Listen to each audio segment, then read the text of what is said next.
we at Mind Science believe that scientists are, in many cases, the best and most informed communicators of their own research. And however, there are not so many incentives in the academic structure to encourage researchers to take on those challenges and reach the public. And so with this BrainStorm competition, we're creating an incentive, really, funding to encourage researchers to take on that challenge of learning to communicate with the public and engage in science communication efforts. But engaging the public is a two-sided effort. Of course, so we on the scientist side are doing our best to do our part, but it's a two-sided equation. So we appreciate you being here. And as Miriam said, I really hope that you leave here today with some special and insightful learnings. So we are going to have a panel here tonight. We're going to keep it pretty snappy, so if we're moving quickly, I'm sorry. But we have a lot to get through, a lot of great science to feature. And I want to start it off by introducing, bringing up two of last year's winners of the BrainStorm Award. We have Pablo Mallaroni and Lindsay Cameron. Please join me in welcoming them. My name is Dr. Lindsay Cameron. I'm a postdoctoral researcher at Stanford University. Hello, my name is Pablo Mallaroni. I'm a PhD candidate at the University of Maastricht in the Netherlands in something called neuropsychopharmacology, which is basically what happens in the brain to give rise to the effects of drugs. And as you're learning immediately, Mind Science funds researchers all over the world, not just in the United States. So Pablo, thank you for being here. I know you came a long way. So last year Pablo won the award with a proposal that will make you, it'll pretty much blow your mind when I describe it right now. So when two people interact, a thing can happen called interbrain synchrony, and it is what it sounds like, if you maybe pick up on the words. If you're measuring both of their brain activity at the same time, and they're having maybe a shared experience, or they're connecting in a special way, or they're collaborating on a task, their brain patterns, the activity of their brain, will sort of synchronize and kind of match each other. And so what Pablo is exploring is whether giving romantic couples the psychedelic drug LSD enhances that interbrain synchrony. What a question to ask. And so Pablo, you won the award last year. I'd love to know if you have any updates for us. Yeah, so thank you so much for giving me this opportunity. And I do actually have updates. So in the study, we had 30 couples. I'm happy to say that we've gone through 20 now. So that's 40 people that have been given LSD. And so far, it seems like, looking at the preliminary results, it does actually seem that LSD does increase synchrony. And it also seems like LSD actually makes these couples more empathetic towards one another.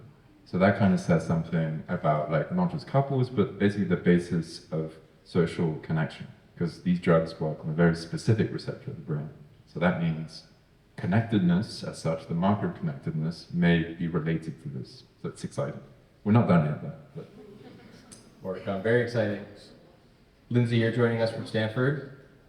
You have a similar project in that it also involves psychedelics. It involves psilocybin in the context of addiction. Would you please share a little bit about your work and where it's at? Is there anything new?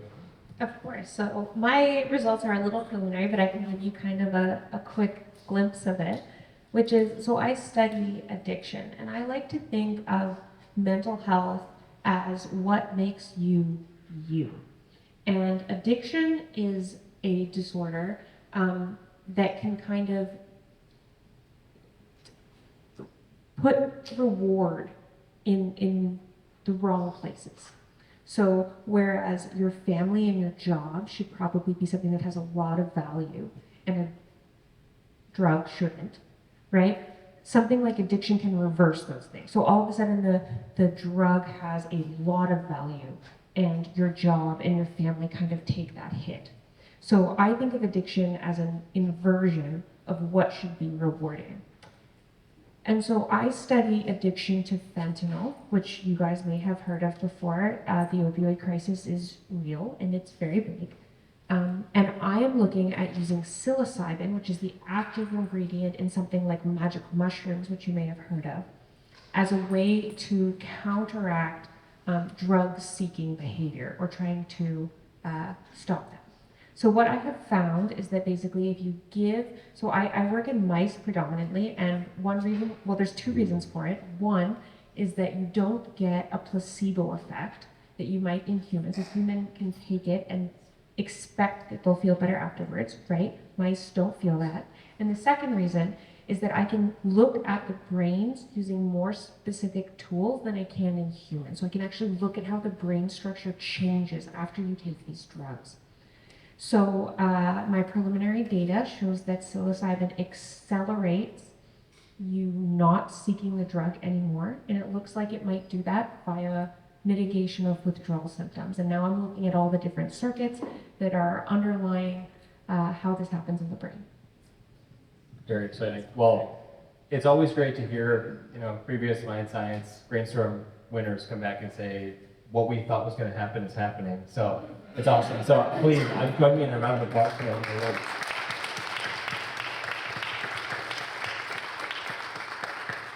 So now I want to introduce this year's winners. We have 3 winners coming from all over the place, all over the globe. They're going to introduce themselves, but why don't you please come and join us up here.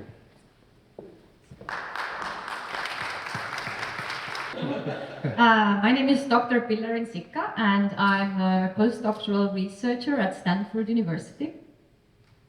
Hi, my name is Minerva Contreras, and I'm a PhD candidate at the Salk Institute in San Diego.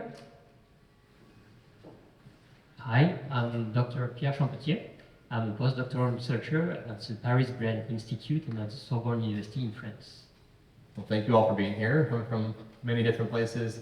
So, Pilleriin, I want to start with you. For those who didn't have a chance to watch their incredible videos before this, so Pilleriin's project is another incredible one. It gets to a really core question about consciousness, but what they're doing is they're looking at whether anesthesia-induced dreaming can be effective for treating post-traumatic stress disorder. And that may be something that kind of sounds out of left field. Usually in research, the genesis of a project comes from scientists reading the literature and saying, wait a minute, I see an unanswered question here. We should ask that question. The origin story of this project is very different, and I would like for Pilleriin to share it because it's remarkable. Yeah, thank you so much. And first of all, thank you so much for the Mind Science just supporting all this and for you all being here. Okay, I'm trying to keep short. I know we're in time. That's very difficult because it's exciting. Okay, so so it all started thanks to a really brilliant anesthesiologist at Stanford. He's a clinical anesthesiologist who actually, every day spends his life in the OR doing anesthesia for people who go through surgery, right?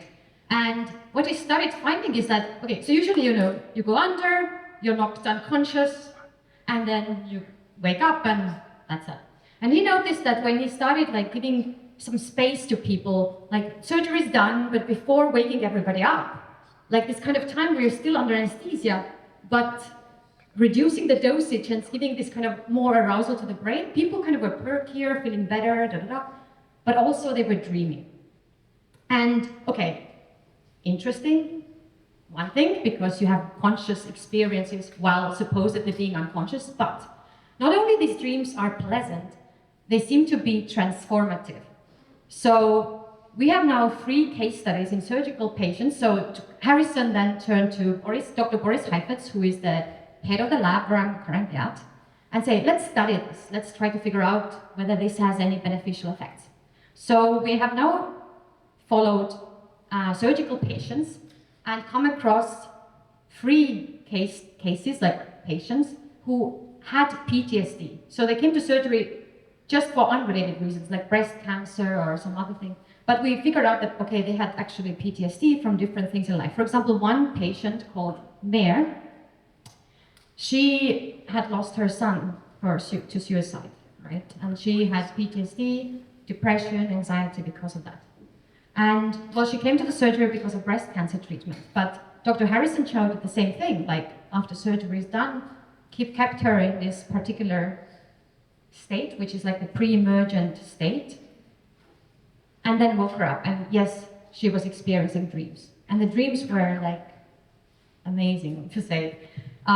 In the first dream, she re-experienced the birth of her son as deeply joyful, even though it was traumatic in real life, the son who had died. And in the second dream, she actually saw her son playing with a dog that he could never have, together with the other children that she had.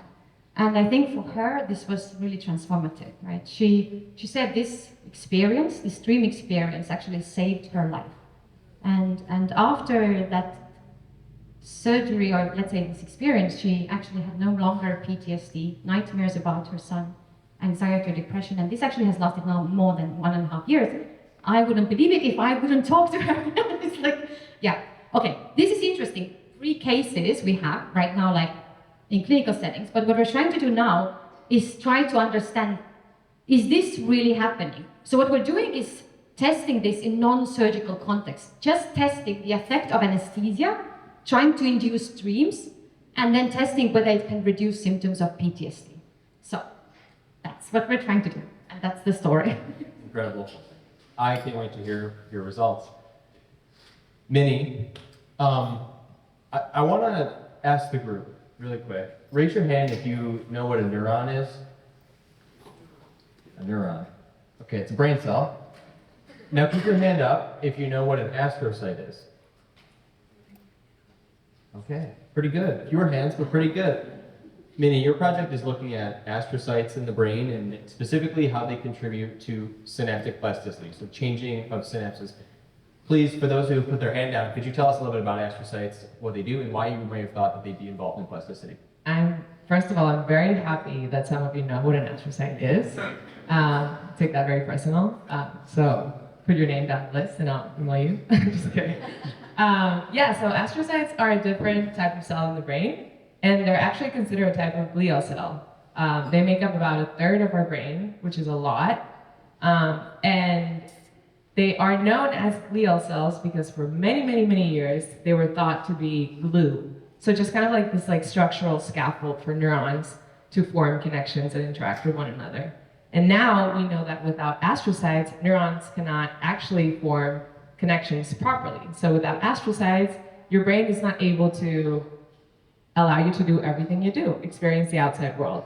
And so I'm interested in understanding what the astrocytes are doing specifically in allowing our brain to change. I don't know, I think plasticity got some excitement in popular culture for a while there because we didn't know for a long time that our brain was able to change later on in life, because we do know that it changes when we're young. That's how we learn everything. But the thing is, as adults and as we grow older, our brain finds it very hard to change. And so I'm very interested in why is it that the adult brain is not as able to change? Can we actually help the adult brain change a little bit more the same way a young brain would? And what are these cells, the astrocytes, doing to prevent or help do that? And so one of the reasons why astrocytes are so interesting is because scientists many years ago took astrocytes from a young brain, so during a period where we know that the brain can change a lot, and they implanted them into the adult brain during a period where we know that the brain cannot change as much, and they saw that the brain was able to change to the same degree that you would expect the young brain to change. So this was fascinating. How they're doing that, we don't know, but I'm hoping to find out the details about how that is happening and why that is happening. And also, can we manipulate that in diseases such as schizophrenia or autism or even stroke, where we need this specific type of plasticity that is very limited, that is going to allow us to fix the brain or allow it to form these newer connections. Amazing. Thank you so much for doing this work. Thank you for my time. Yeah. Well, it's our honor to support it. Thank you. Pierre, thank you for also joining us from very long way, came all the way from France. Thank you. So your project is looking at sleep architecture, so the structure of sleep, quality of sleep in many ways, in those with and without Alzheimer's disease. And so I think many people are probably curious about how sleep changes naturally as we age. I'm sure many people have personally experienced a change in sleep quality, maybe. What does the science say about how sleep may change throughout the lifespan? Yeah, indeed. So, in fact, as we age, there is indeed a decrease of both sleep quantity but also sleep quality. And so, to investigate this, the first thing that we can do is just ask people, how well do you sleep? So we just use questionnaires, and they can describe their sleep and regarding different aspects. So this is a subjective metrics, but we can also use objective metrics. And so to do this, the gold standard is called polysomnography. So this is something that I describe a bit in the video. So we have different sensors, including sensors that we put on the scalp in order to record brain activity. And based on these different sensors, we can, for instance, have an idea of the different sleep stages within sleep. And so we can see that indeed with age, sleep is more fragmented and lighter. So there is older people have less deep sleep, for instance, compared to young adults. And but we can go deeper, and so we can look specifically at some brain events, that is to say, some brain oscillations that we can record with our sensors. And it has been shown, for instance, also that there is a reduction of this brain oscillation. So, for instance, slow wave of sleep spindles. And so there is less brain events like this with age. But in patients with Alzheimer's disease, they have even less of these brain events. And what is very interesting is that recently it has been discovered that these brain events are not homogeneously distributed throughout sleep, and there is a very unique organization of these events. And in fact, the aim of the project is to also investigate the temporal organization of these brain events in healthy elderly people, but also in patients with Alzheimer's disease, because we think that this structure might be impaired in these patients, and maybe this metric can be used to predict the onset of the disease. So when everyone came in, I hope you voted by dropping a brain into a tube. It's very exactly what we do in the lab as well. I have the results, which I apparently took out of my pocket. So it's in this pocket. The top three are the ones that we're going to be discussing here. And so those three topics are psychedelics and mental health, artificial intelligence, and Alzheimer's and dementia. So I think we should start with artificial intelligence. I think that, having a panel of neuroscientists here, it's maybe a question on people's minds is, you all know how artificial intelligence and, ChatGPT, whatever, all these new things coming out are impacting your industries and your daily workflow. And but my question is, how is it impacting neuroscience? Is it changing the landscape of neuroscience? Out of curiosity, just for you here, not the panelists, who uses some sort of AI in their work? Okay, cool. A lot of people using it.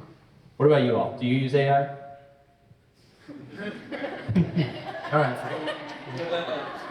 4.25 out of 5. I think that in neuroscience, people use these AI tools very much like the rest of the world. We use them to maybe code better or come up with better ways to write text. But what do we think about the role that AI plays long-term in the acceleration of neuroscience? Where might it help?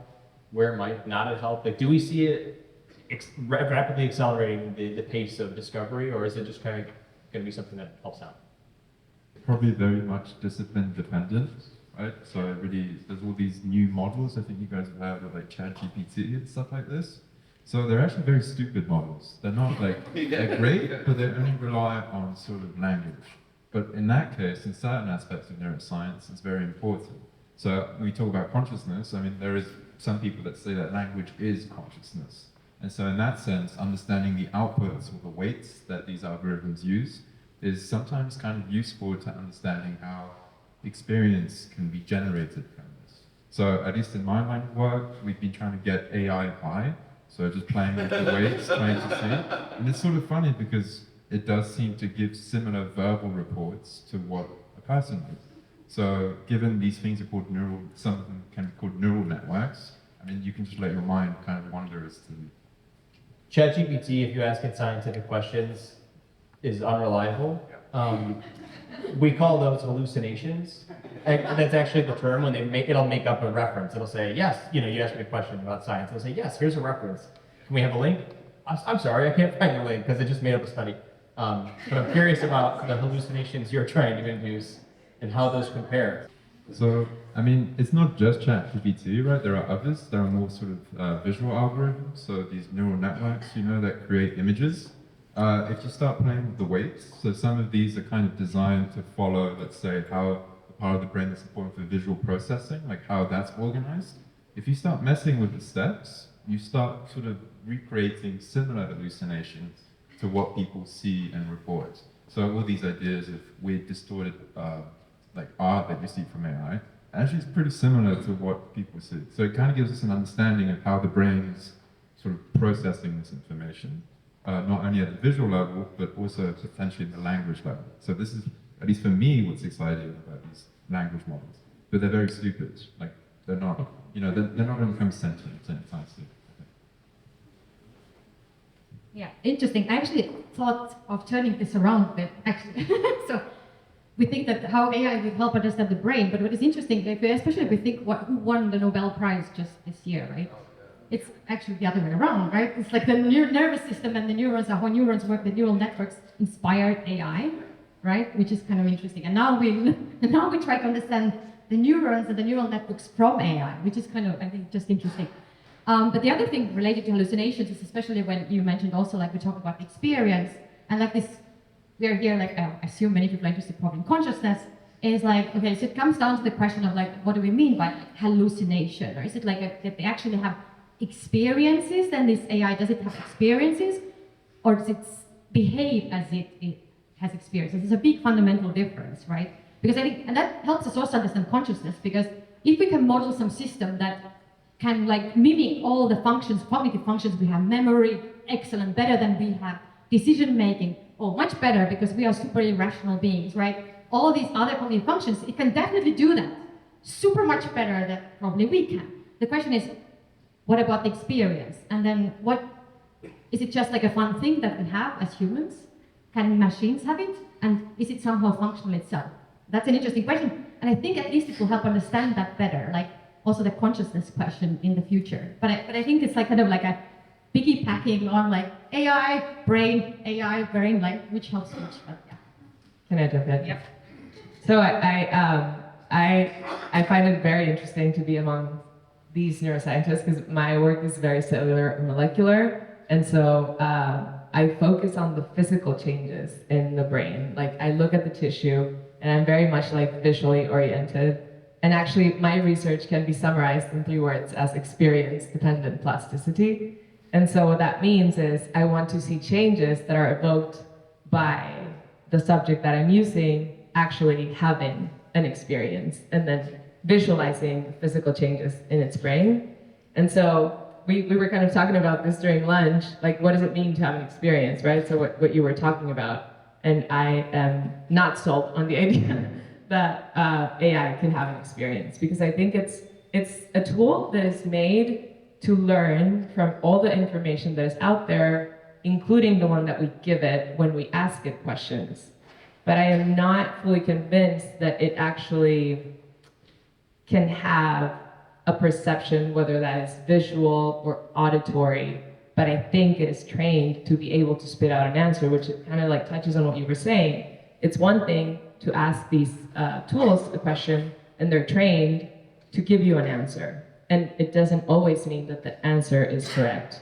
And so I think it's very valuable to know that we have these tools and we can use them, but we should not trust them entirely. And we should always go and try to find other resources. Maybe this is oversimplifying it, but to me it's almost like asking, when you're asking does AI have consciousness, it's almost like asking does a calculator have consciousness? You're punching numbers in, it's spitting out an answer, and you're like, whoa, how did it do that? Is it conscious? But it really depends on that. So in consciousness science, there is this big debate about like, so how do we even define and what does it mean? Is it just functionality, or is it like, and where does consciousness emerge? If it emerges, it can emerge from a very complex system that we can imagine that we can create, let's say, like a brain-like system as complex, as integrated as the brain. Then in principle, why couldn't something emerge from there, right? Or is biological complex system different from non-biological complex system? But I'm not saying any answers, I don't know. But like, I'm just questioning because I think there are different sides who argue like, on the one hand, it might be possible, and we shouldn't also say no because we don't know. But then the question is like, what are the assumptions? Like, are we like, yeah, what does it mean to, where does the consciousness arise? I don't know. Yeah. So it's like a calculator may not be conscious, but what makes us different from a calculator? Like, what makes us different from a calculator? We are much more complex and integrated. Okay, so there are probably a lot of people here have heard about these. There are a bunch of drugs being explored that they are legal in many places still. They have historically been, illegal. They have historically been illegal, but they're now being explored for various psychiatric conditions. Probably this is going to tailor more to those two on the end, but can you tell us a little bit about these various drugs that are being explored? I know it's a big topic, but really what I'm trying to get at is why do certain of these drugs, which are all psychedelics, maybe treat certain conditions better than others? Like, what do you think is happening? What are they doing in the brain? All right, so different drugs have different molecular structures, right? And so the structures that these drugs have will fit into different receptors differently, right? And they'll also hit different receptors. So like this drug will hit these 10 receptors. This drug might hit some of the same, but also these ones over here. And it's what the drugs target, so the receptor. So in psychedelics, we call it the serotonin 2A receptor. But they also hit a whole bunch of other different receptors too. So perhaps some other receptors might be responsible for more anxiety responses, right? Or depression responses, or PTSD responses, or addiction responses. And these are all very similar and intertwined, but they are different. And so it's likely the spectrum of receptors that is unique to each drug that will make it optimal for treating which one condition. If you had to pick, do you have anything to add on that, Pablo? I would also add to that the longevity of the effects of the drug makes it more suitable for certain conditions. So you have things like psilocybin, which is 6 hours. You have LSD, which is 12 hours. You have things like mescaline, which can go up to 24 hours. And depending on what it is you're looking at, the dose you want to use, this can also vary significantly. An elderly person maybe does not want to be high for 12 hours or so, but if they were given DMT, they would be done in 10 minutes. It's also, so different applications sort of require different considerations practically.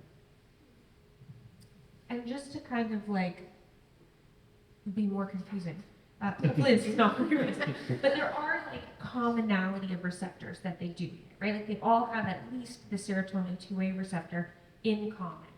And so they are kind of good for treating similar things. Yeah, transdiagnostic. So something that might be better for anxiety still could probably have a bit of an effect on depression. You know what I mean? So that's kind of why a lot of these drugs are being explored for multiple different uses, as you may have heard. So if you had to pick one of these psychedelics that are being explored, running clinical trials, which of them do you think will sort of survive the hype, and what condition do you think it'll be used for in the future? And you have to pick one. Only one. Let's try that. Okay, then I'm gonna pick my. I don't want to say it's my favorite because it's actually very difficult. It's this lesser-known psychedelic called ibogaine. You trip for 36 hours.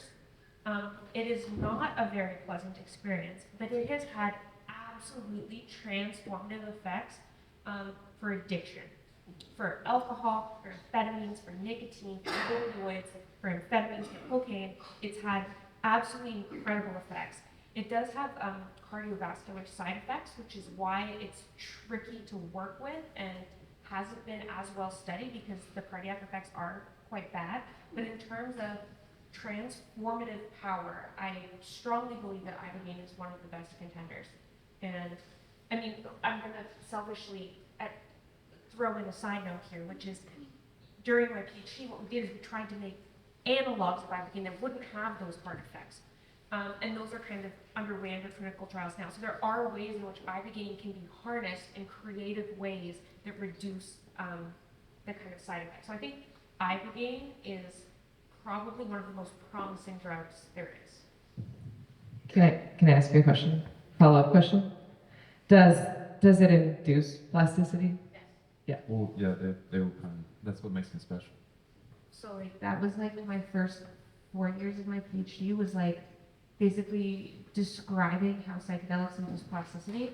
So they both cause the growth of dendrites, of spines, of synapses, we see behavioral changes. And so you can see these beautifully, insanely robust changes, especially in a place called the prefrontal cortex, which is really responsible for things like achieving your goals or thinking in multiple steps. Things that, like, if you have something like depression or addiction, you can't necessarily make the right choices or think in those logical progressions. And so you might think that by strengthening the prefrontal cortex, you might be able to help treat something like depression, anxiety, or addiction.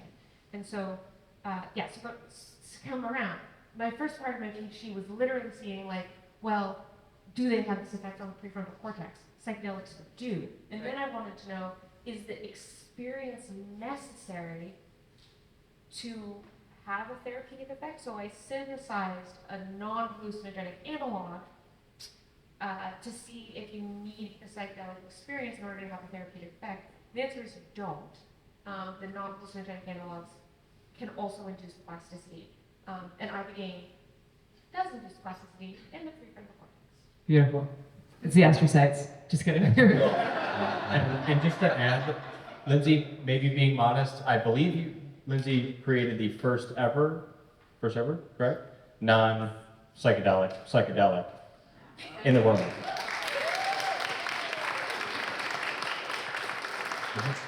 Very quickly, my answer is sort of different. It would just be psilocybin, just because of, like, we have more than 70 years on it. The FDA is very far into it. It's probably the one that's the most studied so far in terms of, like, current practicality and applicability. For depression, it seems to be a very strong candidate drug. We just know so much about it now. I really dislike when people say we don't know so much about psychedelics. We do, but we have the privilege of knowing too much, and therefore we do not know enough. But in general, we know about it. I don't know if there's time. I just wanted to quickly say something because there was like these people talking, and I thought there's actually, by the way, a big debate about what is really important. Is it the plasticity versus the experience, right? I think it's an important thing, right? Like is it just the biological changes versus the experience? And if it's the experience, we can create it maybe with other means as well. Maybe we can do it with anesthesia, dreaming. Yeah. And maybe, Pilleriin, if you want to talk a little bit about the other work from the lab. Yeah, so, okay, so what we are also doing, so I'm in the lab, as I said before, Dr. Boris Heifetz, he also studies like the effects of psychotropic medicine, like ketamine, MDMA, psilocybin. And exactly, that's a big question there, because we want to understand the mechanism. Is it the experience? Is it like neurobiological changes per se? How do we study? It's super difficult to dissociate them or like take them apart to understand which is which. And so what we're currently doing as in the anesthesia department, one way to try to study this is to try to, we are planning to give psilocybin under anesthesia, right? So you kind of block the experience and then you see whether it would have the same effects, right? Because if it's just the plastic changes, it should have. If it's the experience, then, it shouldn't. And that's another question. But then we had the interesting conversation before, can you have plastic changes without the experience? Which you can, right? And so is it the pharmacology or is it the trip? And that is a question of consciousness, for sure.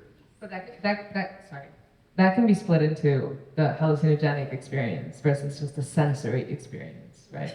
And so it's one thing to have a hallucination, and then it's another thing to perceive the outside world, whether that is visually or, hearing. I don't know, I literally give 1 to 2 hour talks on this topic all the time, so I don't want to derail the conversation. Was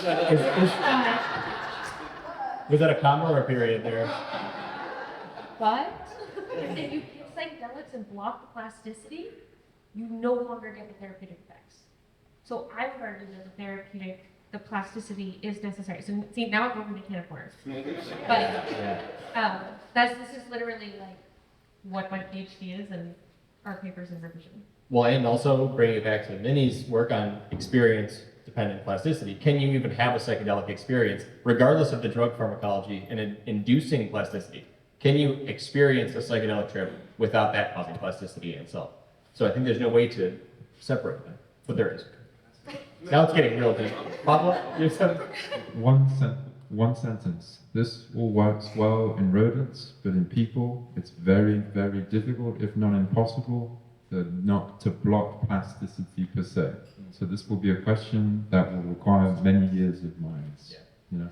So we are already over time. So we're going to go to Alzheimer's very quickly. Rapid fire. Can someone explain, probably Pierre, the difference between Alzheimer's and dementia? So, in fact, dementia, it's more global. It refers to a wide range of disorder in which there is a loss of cognitive abilities, and there are different types of dementia, and so Alzheimer's disease is one of them, and in fact, it's the most common cause of dementia. And so in Alzheimer's disease, so there is mostly a loss of memory, and so in fact, Alzheimer's disease is an example of a specific type of dementia. So it's almost as if dementia is a symptom of Alzheimer's disease. Yeah, no idea. And other conditions as well. Can you talk to us a little bit about things people can do to reduce the risk of Alzheimer's disease? Yeah, in fact, we know that today it is estimated that in fact 40% of cases of Alzheimer's disease could be prevented if several modifiable factors would be fully addressed, and so including, for instance, so low physical activity or social isolation, pollution, smoking, obesity, so plenty. I don't have all of them in mind, but for sure. So they are also part of the disease is like it could be like, so as I said, part of the cases could be prevented by just addressing some modifiable factors. And so for those who maybe haven't always, gotten 8 hours of sleep and exercised and eaten specific healthy foods and socialized and not smoked and not been exposed to pollution and lived a perfect life, who probably don't even care about this question, is it ever too late? Like, if you say today, people here are thinking, wow, okay, that changes my mind, it's time for me to start doing all those things. Can it still be modified at later stage, at later ages? So we think today that it is still possible at even, for instance, so just to give an example to maybe to illustrate my answer, it's in my PhD lab. So there is an ongoing experiment in which they try to evaluate the efficiency of some non-pharmacological intervention to prevent or at least delay some dementia like Alzheimer's disease. And so what they do is that they propose some meditation courses to people that are 65 years old as the inclusion. And so the experiment is still ongoing, so I don't have results to share for now. But yeah, the assumption that we believe today is that even at 65 years old, it's still relevant to start, for instance, to change your habit, and so, for instance, to practice sport, start meditation, take care more of your sleep, your diet. Excellent. Yeah, I remember seeing studies looking at, like, excuse me, social interventions. So I remember, a community in a nursing home, and they delivered a 6-week social intervention, increasing social interaction, and finding that it reduced the risk for developing Alzheimer's. And this is in a nursing home, so this is at an advanced age. So I think that's a hopeful answer, that there's it's never too late. You can always intervene. So as I mentioned, we are over time. If you have questions about these topics that you want to ask them directly, please find them in the room after this. Ask them your pressing questions, but please join me in applauding these incredible scientists.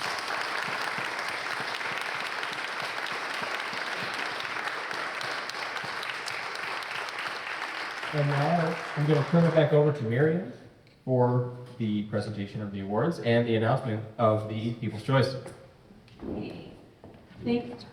Am I on? Okay, I can't quite tell.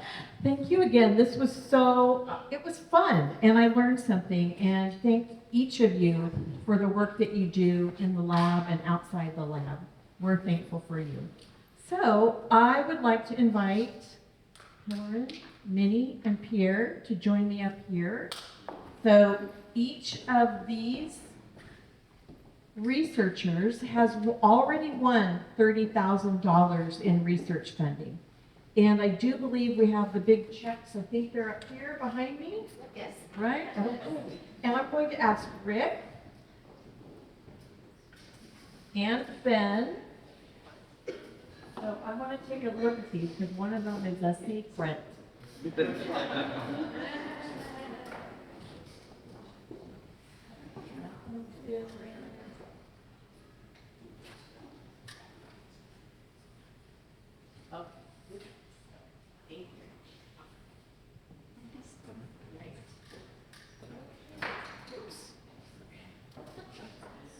So Pierre Champetier, here is your giant check. So congratulations on your award.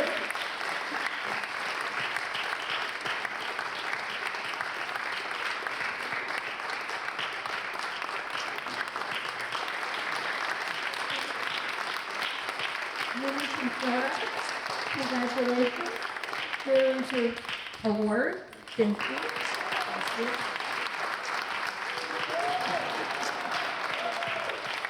Pilleriin Sikka, here's your award. Thank you. Okay. So I'm going to invite Pat Smothers to join me. She is one of our longtime sponsors, was a sponsor for this year's event, past board chair of Mind Science, and currently an emeritus trustee. So I'm going to tell you.